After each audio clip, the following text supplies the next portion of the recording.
नमस्कार जय जगन्नाथ संग मैंने आज गोटे न्यू ब्लॉग को पुणी थे स्वागत करुच्ची। आज है एकादशी परदिन आज है पारण कर सारे मो सब मोर नित्यकर्म सारिकी पारण थिला 6:20 रु 9:57 पर्यंत अच्छी से टाइम रे आम पारणटा पाई जहाँ भी खाईपर। पारण माने कौन गाँ गहली तो कहीं जानी नथिबे पारण प्राय लोक एकादशी करती आ पारण कौन जापारती तो सेटा टाइम थाए माने 6 ରୁ 9ଟା 7ରୁ 8ଟା माने 10 मिनट 20 मिनट 15 मिनट यही हिसाब गैप थाए से भितर तुम जो मैंने एकादशी करेंगे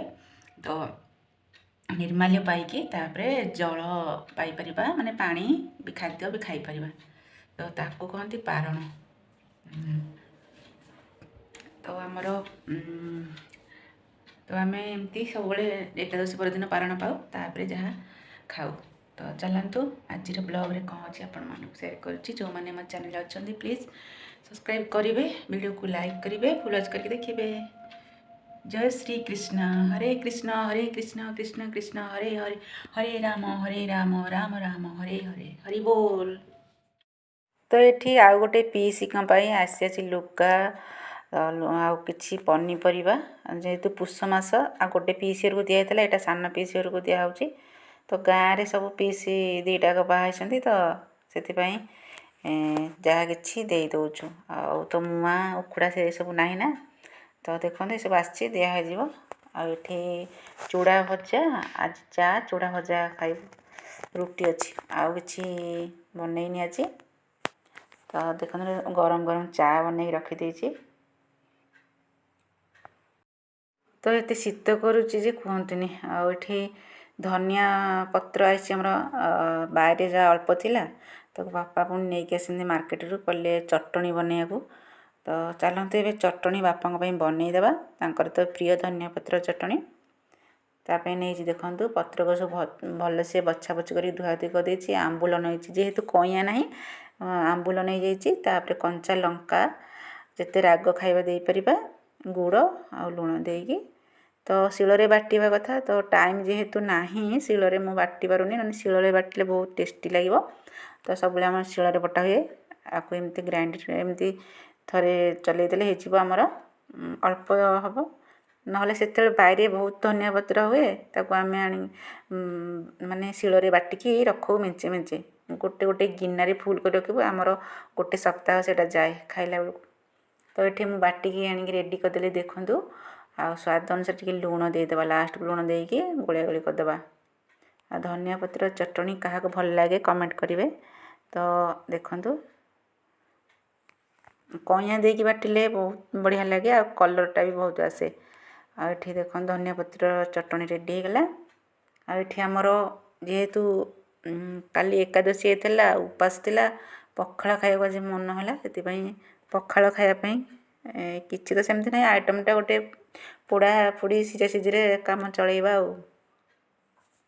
तो ये देखो टमाटो पोड़ा बैगण पोड़ा आउ पोटल भेंडी एम सब आलू आलू लास्ट को पोड़ा हम तो ये भेंडी रखाई पोड़ा हाँपाई तो टी चकटा चकटी पाग हम पखाड़ जेहेतु निरामिष खाऊँ आम ना से पाग चकटा चकटी कर खाईदेबू आ तो ये देखूँ आइटम करने को भी आम पाखे टाइम ना माने एते टाइम माने खाइला बेलू हो जाऊँगी सब कम सरला बेलू यहाँ है मूला शाग मोर बहुत पसंद मूला शाग यहाँ भात पड़ी रसुण पड़ी हो देखो सब रखीदे छड़िया छड़ी करदेबू पाग चकटा हम एना खाइबू आ शीत दिन तो पखाड़ खाइबाटा माने एते मस्त माने टेस्ट तार अलग प्रकार तो ये देखो समस्त आज आज पखाड़ खाईदेबू जेहेतु पखाड़ काली भी रोषे थी सब पखाड़ तिक बड़ी भात तक पखाड़ी खाईदेबू।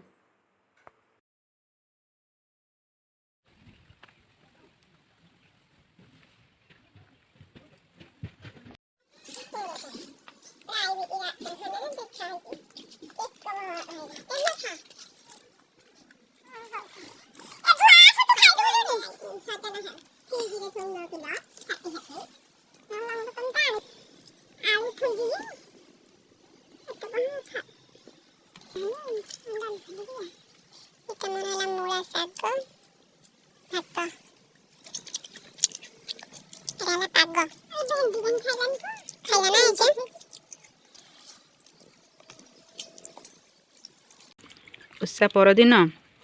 ପଖାଳ ଭାତକୁ ପୋଡ଼ାପୋଡ଼ି ପାଗ ଚକଡ଼ା ଚକଡ଼ା। ଓହୋ ଏକାଦଶୀ ପରଦିନ ରୁହ ଟିକେ କହିଦେବୁ କି ଦୟା କରିକି ବାସି ଉପାସିଆକୁ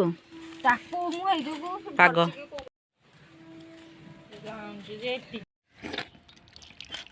ବୁଟି ଥୋଇଦେବା ଟିକେ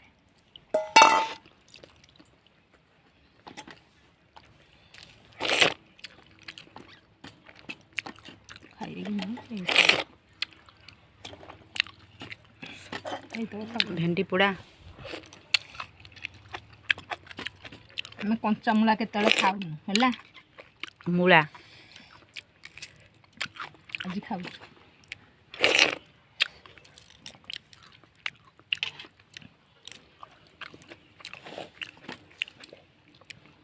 ଶାଗ ଯଦି ଆରେ ଲୁଣିଆ ହେଇଗଲେ ଏରା ଖାଇହେବ କି?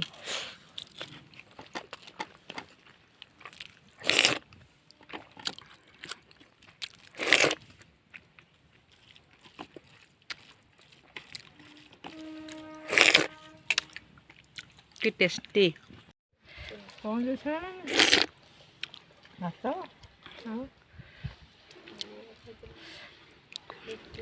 ବୋଉ କେମିତି ଖାଉଛି ଦେଖୁନ, କାଳେ ବାଇଗଣରେ ପୋକ ଥିବ ସେଥିପାଇଁ ସେମିତି ଖାଉଛି।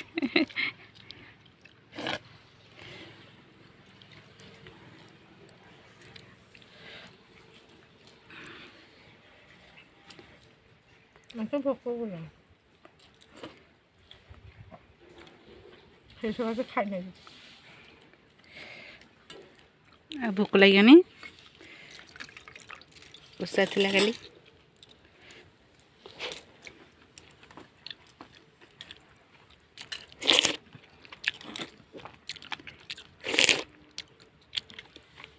ଏଟା ହେଲା ବାଇଗଣ ଡିମ୍ଫ ଭଜା।